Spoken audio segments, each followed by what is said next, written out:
turn toward the Word and continue on our reading as this next passage in Luke comes directly after the Good Samaritan parable. And at this point, Jesus is already set his sights on towards Jerusalem. He knows where he's going according to this gospel, and he has that ever before him. So let us go again to the Gospel of Luke, now in verse 38. Now as they went on their way, he entered a certain village where a woman named Martha welcomed him into her home. She had a sister named Mary who sat at the Lord's feet and listened to what he was saying. But Martha was distracted by her many tasks, so she came to him and asked, "Lord, do you not care that my sister has left me to do all of the work by myself? Tell her then to help me." But the Lord answered her, "Martha, Martha, you are worried and distracted by many things. There is need of only one thing. Mary has chosen the better part, which will not be taken away from her." Full of life in the Spirit, this is the word of the Lord. Thanks be to God. You may or may not know this about me, but my maiden name is Salmon's. When I was married, I took the name of Collins, and I feel very much like a Collins. And at the same time, I still feel strongly that I am a Salmon's and strongly identify as a Salmon's, and particularly in identifying with the fish, the salmon. I have always enjoyed going against the grain and being different, something the fish is well known for. When I was younger in school, I would tend to do things differently than my classmates just for the sake of being different. Now, don't get me wrong, I was still very much a goody two-shoes. In fact, when I play games, they like to call me a rule monger. But I like to follow the rules in my own way with a special flair.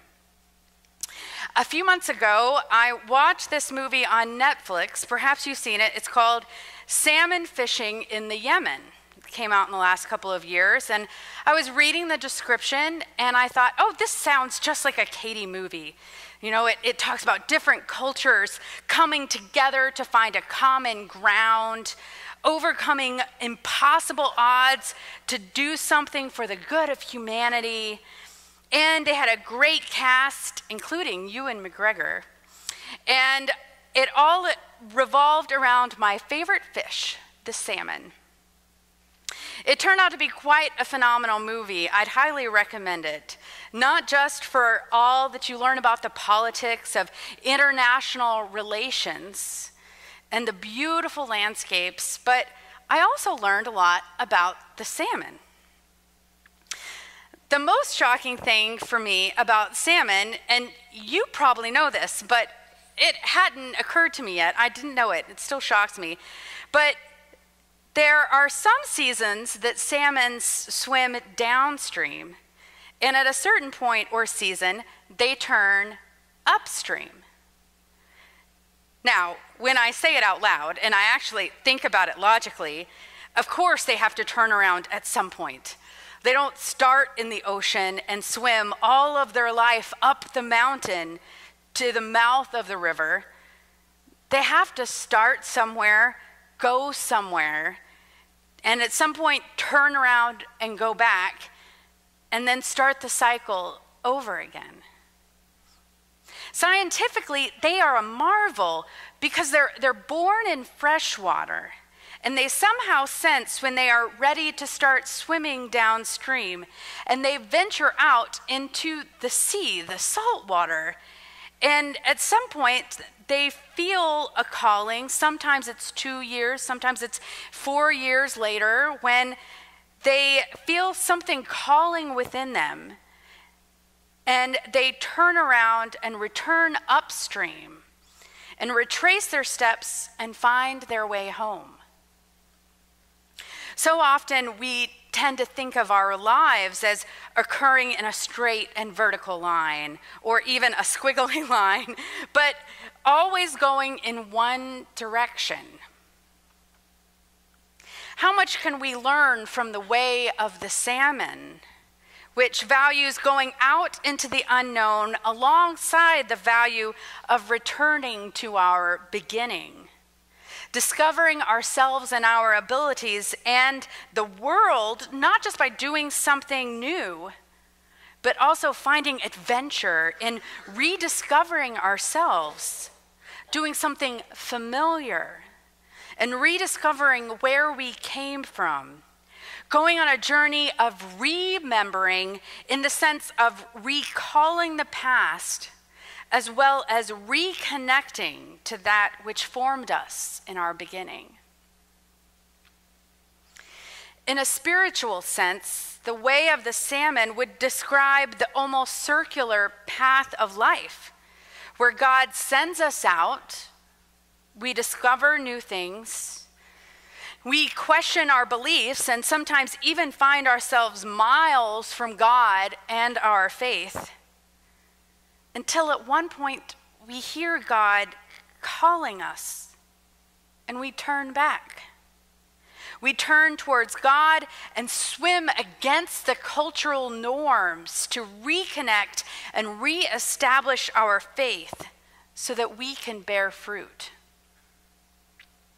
The salmon literally die after they finish procreating in their freshwater home. And we confess to spiritually die to certain ways of life that hold us down so that we can move forward and venture back into the world as new creatures. We experience a sort of spiritual rebirth from our reconnection to the one who gave us life in the beginning. The journey home is not an easy one. When we turn back, we must face our fear, our regret, our pain. We face it all in the face, all to meet our creating and redeeming God face to face. We turn and face up to all that we have left in our wake so that we can receive healing, rest, and wholeness when we arrive at home in God's presence. You are most likely familiar with both of our stories from the Gospel of Luke today.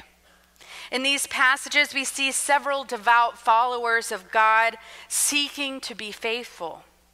From the holy people to Martha, there are those who are seeking to follow the law, and there are those who are seeking after Jesus.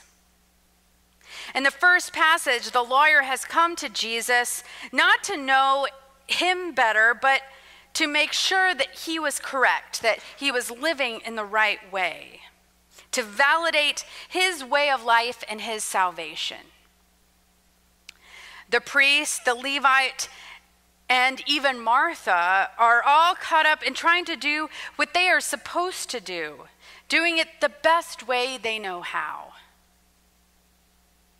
And yet we find the Good Samaritan and Mary following after Jesus, and at the same time swimming upstream against the current to find their way home to their true identification with Christ. Being a Good Samaritan is embedded in our cultural understanding of taking care of those in need. We sometimes forget that one crucial aspect of the parable is that the caring was across cultural, religious, and racial barriers. And yet, ethically, I think our American brothers and sisters would all agree that we desire to be the Good Samaritan, helping our neighbors, doing what is right even when others don't. In fact, being the Good Samaritan might come very easily to you. But what about being the one who is on the road? If you'll notice, the man asks, "Who is my neighbor?" And Jesus begins with a story about a Jewish man attacked and almost dead, lying on the side of the road. All of the Jewish men who pass him continue straight on their path.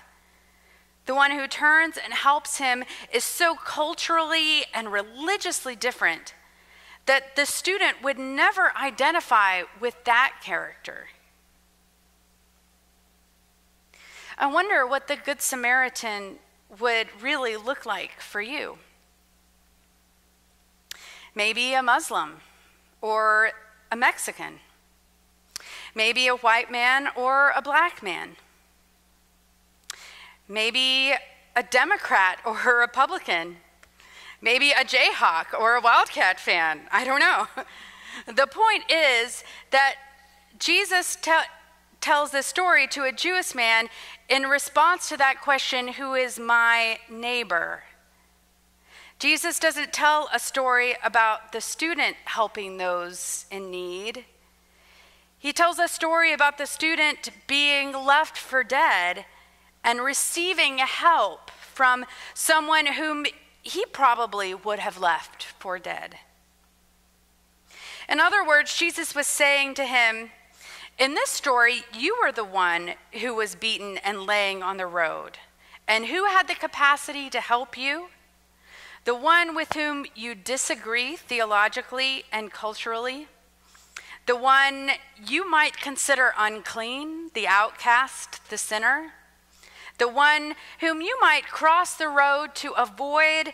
This is the person who has the ability to care for you, and you must turn and care for them also.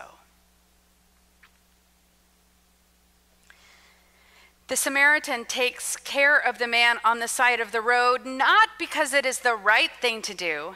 In fact, it is actually against his laws and the other man's laws for them to connect, for him to touch him in this way. But he turns because he is moved with pity. In the alternate story with Mary and Martha, Mary sits at Jesus' feet, not because she is told to do it, or even because the law allows for it, because it did not. She wasn't there because she needed to be there. She was there because she was moved and fascinated by what Jesus was saying. She was called to him. She felt that inner calling from Jesus. This journey of Lent was initiated as a way to prepare disciples for baptism so that they could know all of the rules, so that they could know how to live in the Christian way. And we continue to use this time every year as a way to return to God, to listen for that inner calling like the salmon. This is our time to answer that call we hear in our hearts and to return to our beginning, return to our Creator, and come to dwell with Christ so that we might bear fruit once again. Lent is not about perfecting our Christianity or avoiding temptation and following all of the rules so that we can be made perfect. It's about turning to God to be transformed and challenged. I heard it said once that a tourist is one who looks around and observes without being changed. A pilgrim journeys with a willingness to be transformed by what she might encounter. So let us journey through Lent as pilgrim salmon, eager to swim upstream and be challenged and strengthened on this challenging path. Don't go looking to be validated in the way that you are living, because God can break the heart of even the most devout. Come just as you are. God doesn't expect us to come with everything figured out. In fact, when we think we have it all figured out, that's when we find out that we don't have it figured out at all.